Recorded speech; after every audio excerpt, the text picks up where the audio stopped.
या न्यूज बुलेटिनचे सहप्रायोजक आहेत गोकुळ.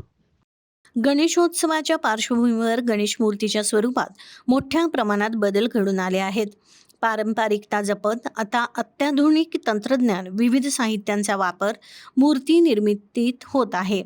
पूर्वी दोन्ही हाताच्या मुठीत मावणाऱ्या मातीच्या मूर्तीपासून सुरुवात झाली. सार्वजनिक गणेशोत्सवाची परंपरा रुजत गेल्यानं गणेश मूर्तींची उंची वाढू लागली. तालीम संस्था मंडळामधील स्पर्धेमुळं मूर्ती 5 ते 25 फुटापर्यंत साकारल्या जात आहेत. गणेश मूर्ती निर्मितीसाठी शाडू, माती, प्लास्टर ऑफ पॅरिस, कागदी लगदा, दगड, पितळ, व्हाईट मेटल आणि पंचधातू यांचा वापर होतो. AI आणि अन्य अत्याधुनिक तंत्रज्ञानामुळे मूर्ती अधिक आकर्षक बनल्या आहेत. बालगणेश, शंकर पार्वती, वारकरी आदी संकल्पनांवर आधारित मूर्तींची मागणी वाढली आहे. कोल्हापुरी, पेशवाई, शिंदेशाही, राजस्थानी फेट्यांसह बासरी, त्रिशूल, मोरपीस, कलात्मक दागिन्यांचा बाप्पांचा साजशृंगार अधिक खुलतोय. प्लास्टरचा वापर वाढला असला तरी पारंपरिक मूर्तीचा गोडवा आणि श्रद्धेचा गाभा अद्यापही टिकून आहे.